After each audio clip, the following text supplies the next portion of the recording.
Okay, there's some things that just have to go. Just have to go. I'm just done. Some things just have to go. Period.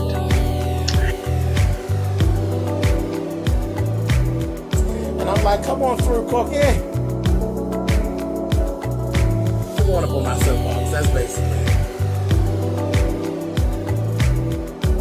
Let's talk about drag and all its forms.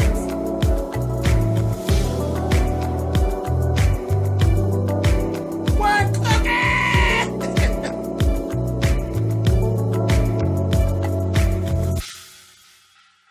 Hey guys, thanks so much for clicking on the video. This is my review for Season 10, Episode 4 of RuPaul's Drag Race. Okay, so we have guest judges this week, good ones. We have Logan Browning, and we also have Tisha Campbell. So I was so happy to actually see Tisha Campbell, because Tisha Campbell has a whole crazy that is perfect for Drag Race. Perfect. Like, she is a perfect fit. She knows all of this musical theater type of carrying on. I fell in love with Tisha Campbell way before there was even a Martin show even thought of. Tisha was actually a young girl when I fell in love with her. We're talking back even before school days. Rags to Riches. How many of you all even remember the show Rags to Riches? She was actually in a Rags to Riches show. It came on weekly, and it was basically just like Star. It was just like Star. Star actually puts me in mind of it. It's like Little Orphan Annie meets Star is basically what Rags to Riches were. They did these dream sequences. They did all kinds of just like, it was musical. It was a musical, and it was weekly. It was great. And Tisha Campbell was one of the leading roles. And then she was young then. She was good. She was good even back then. As far as, you know, her vocals are, Tisha can sing. She has some little crazy stuff that goes on here lately in the media. But at the end of the day, Tisha Campbell can sing. Okay? Nita, I don't want to be alone tonight, honey. School days. Look at that. Anyway, moving on to that. We're here for RuPaul. So, first things first. Mayhem and Monique actually get into a little tiff. Not anything too bad. And you know I'm Team Mayhem. Monique is starting to get on my nerves, because what I've got, Monique is the bitch that should have won every challenge. I should have won that. I should have been in the top 3. I should have. Every season seems to have them. We have Chanel, and you know, there are quite a few other girls that have taken that route who have driven us absolutely crazy their whole season, because they were always supposed to something or other that they didn't do. And actually, nobody believes that your ass should have been where you said you were, but you. Anyway, moving on. It was basically said that Mayhem threw Monique under the bus. She brought her name up. She brought her name up. It was what it was. And she told her, she said, listen, flat out, at the end of the day, this is not about getting to know you and be your friend and all of this. This is about getting you bitches out of my way and getting my $100,000. That's it. And Monique told Mayhem, okay, girl, game on. Well, girl, actually, your game was already on. But, girl, you know, whatever. Whatever, Monique. Come on, honey. Whatever. I got my money riding on Mayhem. But anyway, so, like I said, some things have got to go. I personally, I'm tired of Monique. I'm tired of Monique. So, I won't be too heartbroken if she goes at all. And another person I'm tired of is the Vixen. Okay. Girl, though I understand some of your fight, I don't understand all of your fight. I think you're a troublemaker. I think you are volatile. I think that I've gotten tired of your candor. And as far as her drag, for me, this challenge, we're going to talk about it as it goes forward. Her drag,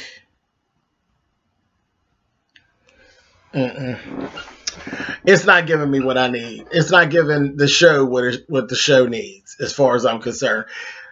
Vixen and Monique can get on the same megabus and head home, as far as I'm concerned. I am sick of the both of them. Sorry. Anyway, we'll talk about it. Let's move on. So the mini challenge was actually, they were doing celebrity photo bombing. And, it was just that. They snap pictures and then they superimpose them into celebrity snapshots that have actually already existed. And the winner of the challenge was Aquaria. Aquaria was stepping up this episode, and I was starting to see, because I looked at her and Cracker and said, yeah, they look alike, they are alike. I wasn't crazy about either one of them. They're just there. And I always felt like we'll get to a point where one of them is going to go or the other is going to go. I'm waiting on the week when they both fall in the bottom and they have to battle each other, because surely, if for nothing else, I think production will make that happen. But whatever, we'll see. Aquaria was the winner. Our Maxi challenge this week was a global warming ball. And that was the whole thing, global warming. Category 1 was an Alaskan winter realness. So naturally, all of this stuff is the complete opposite of what it really is, because we're talking about global warming, and what is cold is now hot, and what is hot is now cold. And that is actually, this is true stuff. This is actually going on. Our polar ice caps are starting to melt, and, we're having all these things that are actually going on. And this is real life shit. It's not a joke. Ru did a little spin off of it, but this is our real world that's actually going on. These are actual real issues. And if you have questions about it, definitely you can actually look it up. Google.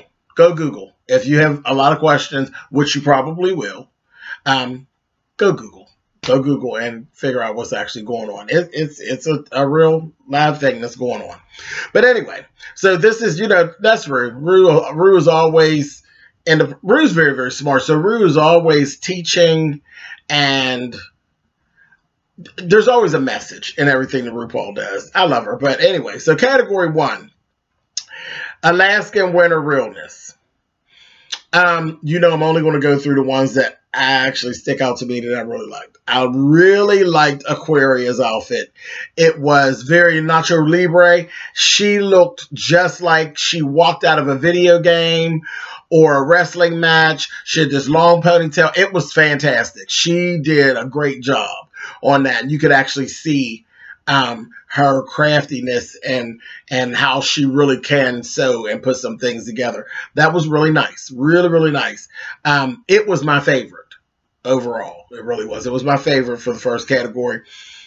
I gave some props to Cameron for her look, which was really a bathing suit and a cover-up. But what I gave her the points for was that bitch had a full body suit on that was airbrushed with, to look real. And whoever did it for her was fantastic with an airbrush machine and a sewing machine, because it looked like that bitch was banging her regular body, but I knew it was a full body suit, because remember, she has tattoos everywhere. She has tattoos everywhere. They even had the shading on her breast and everything done. It was airbrushed onto the bodysuit. That was a look that was well executed. Not strong enough to actually win that category or place very high in that category, because again, it was just really a swimsuit. Aquaria by far stomped those girls on that category. Category 2 was Miami Summer Realness, and they were the girls did basically fur. It was like a lot of fur, a lot of faux fur and things of that nature. Mayhem shut it down. Mayhem shut it down. I swear, it looked like this bitch was auditioning to play Storm. It was fantastic. It was a better look than every X-Men film has had for Storm thus far. Girl, they could snatch Mayhem up in that outfit right there and film the next X-Men movie and be dead on. It was fantastic. It was beautiful. And the one thing I'm going to say about Mayhem, girl, I'm loving you, and I am Team Mayhem. I don't want to see those white contacts not another time after this week. Now, I'm sick of them contacts. I'm sick of them, but they did work very, very well for this whole storm look. She did. I'm telling you, it was the most beautiful storm that I think I have seen thus far. It was dead on. She looked like she walked right out of a comic book. And I don't even think that was even the look that she was actually going for. But that's the look she achieved. It was my absolute favorite. My second favorite was Eureka. Eureka represented her ass off for the big girl. She gave you an ice princess, and her face was drop dead gorgeous. Drop dead gorgeous. It gave me very much The Huntsman's War. That movie, like she could have just fit right in there. It was actually, I loved her look. I really did. I love that.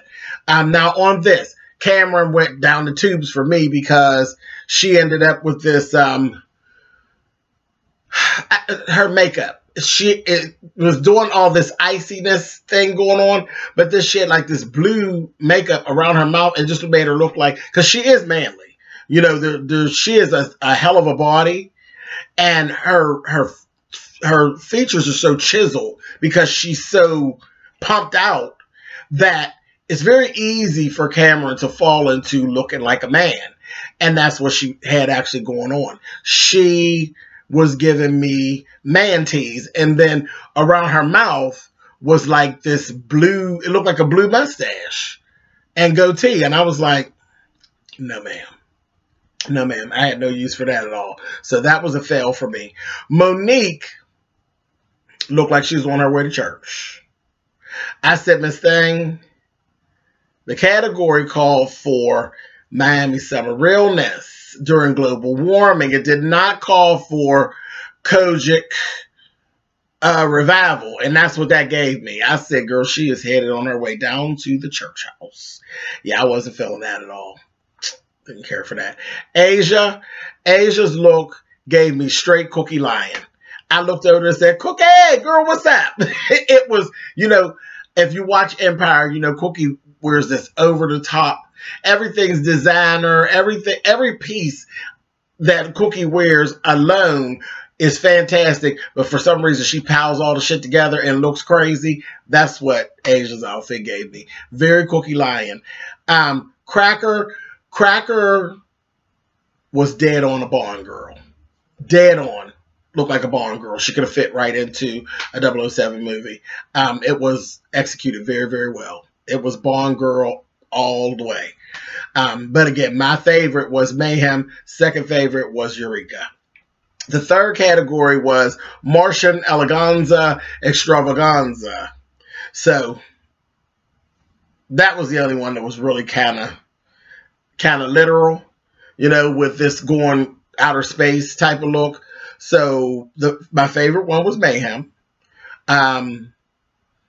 Mayhem, it was the whole X-Men thing again. I wouldn't be surprised to find out that this bitch is actually an X-Men fan, but she looked like she walked right out of a comic book. She had the whole Martian, the top part of her head was gold kind of thing going. It was executed real well. It was my favorite. Aquaria got naked, basically. She got naked, and we've seen naked done better. So I couldn't go in for her. Now, the thing that the judges did like about Aquaria is that all her looks were cohesive. Each one of her three looks were cohesive. They really, really were. This is one of the things that kind of irritates me with the challenges sometimes on Drag Race. Were we going for cohesion? It's not a fashion show. It's a ball. I was a house mother, okay? I was a house mother. I've been to many, many balls. Since when was cohesion even a thing of the ball? Every category out of ball stands alone. If you go to a ball and you keep popping in categories and it's cohesive, guess what you're not going to do? You're not going to win all those trophies. You may win one trophy, but when you get around to the second or third category and you still giving this same vibe, baby, them judges are going to let you have it. Them sissies are not going to have it, baby. Cohesion has never been a thing in the ballroom. Cohesion is a thing in a fashion show. So on a runway, yes, that's what it's for. But in the ballroom, no. No, no, no, no, no, no, no. And I think any ballroom children would agree with me. That's not, nobody was looking for cohesion. They didn't even ask for cohesion. They just said, we was having a ball. So I was like, y'all just leaning on something, honey. Y'all just like her, but that's fine. That's fine. The looks were cool, but I'm telling you, her naked look, we've seen naked and we've seen naked done better multiple times. So that did knock me out. When she came out, I was just like, okay, so what? That's what it gave. She just looked like an old flat-chested boy for me, which brings me to my next thing. You know what else is driving me crazy this season? No titties. No titties. What? No titties. And no titties has been starting to get on my nerves in the last few seasons. But this season especially, the no titty thing, I can't. I'm not...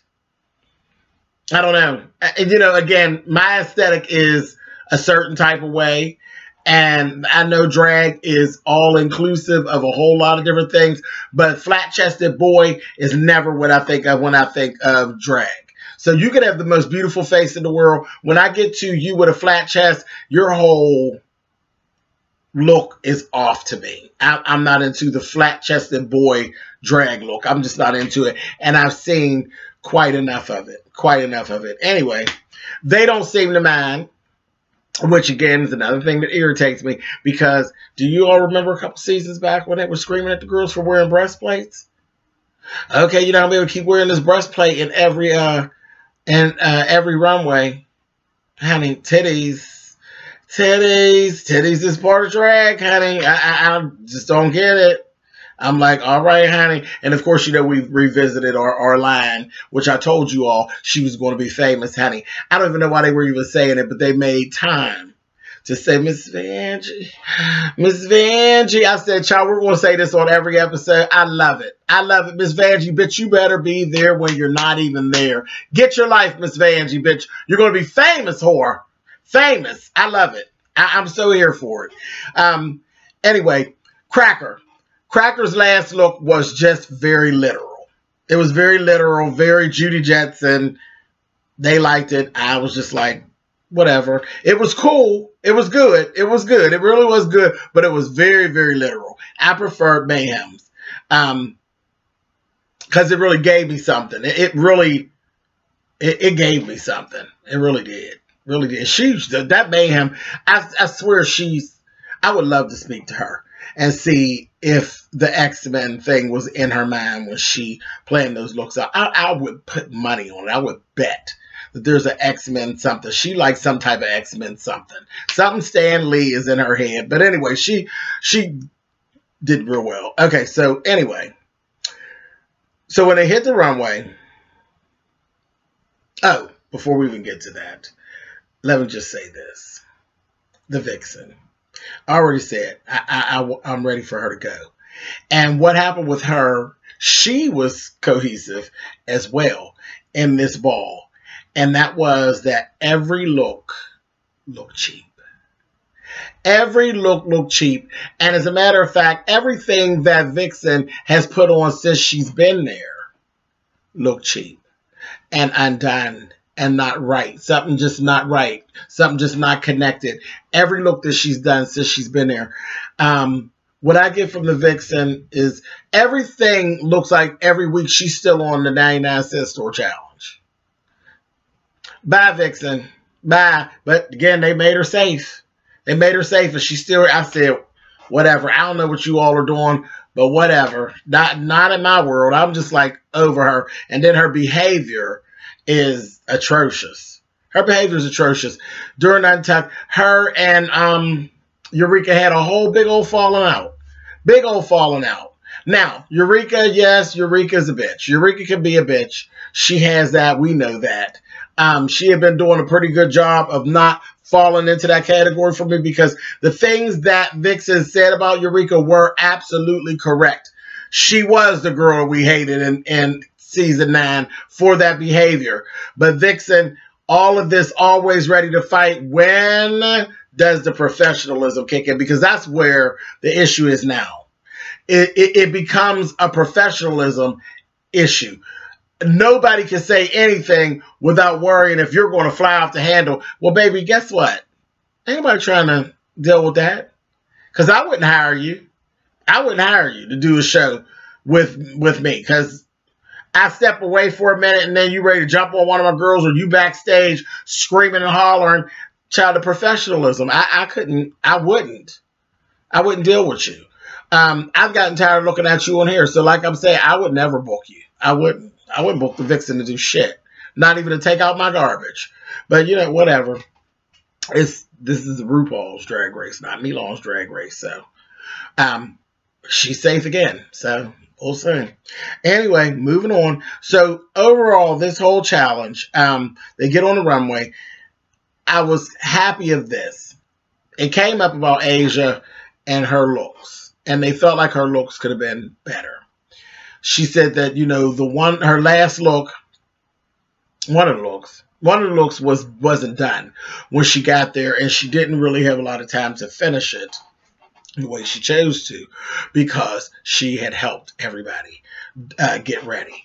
And they asked her, they said, really? And I was happy to see that the girls did not throw her under the bus. They actually stood up for her. Every girl on that stage said, yes, she did, Ru. She helped every single person when it came to some type of sewing. She had a hand in everybody's looks. Everybody, every girl back there. And I was happy to see that, because we don't see that type of integrity on here. You remember I was having a fit last season about BB when she pulled that little stunt and she didn't do her outfit and then didn't even get a little child credit. That was a mess. But I was so happy to see that. That was like refreshing. Like somebody actually has some integrity. Right here, we got a whole group of girls that does have some integrity. So I was happy to see that. That was like, I felt really good about that. It wasn't so cutthroat. Then Ru and Michelle told her, girl, you better start cutting some throats, honey. I said, child, you can't win with you whores.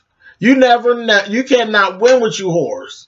You can't wear green. They tell you to cut their throat. Then when you cut their throat, they tell you don't be like that. Child, you'll never know what to give with this. Anyway, the bottoms ended up being Monique Exchange and Dusty Ray Bottoms. Now, I've told you all from the beginning that Monique Exchange is nothing but a reincarnation of Bob the Drag Queen, where she's a male and when she's a female, okay? She could just be Bob's daughter, period. Like she has literally, and I don't believe that she has, but it's like she has studied Bob, and she is a reincarnation of Bob. But hell, Bob is good, so it is what it is, but we really don't need two Bobs. So that was where my issue was with Monet Exchange. Now, she makes good TV. She doesn't knock me out with her looks in these challenges. It's always minimal. And they actually talked about this. Girl, you don't wear no big hair? Well, see, again, here we go. Am I being brought on because you liked my aesthetic, or is it that you want to mold me into being what you want me to be? Because what if I don't like big hair? What if I don't like big, oversized jewelry? Me personally, I don't. I like big jewelry to a point, but that's always been my thing with, I do pageants.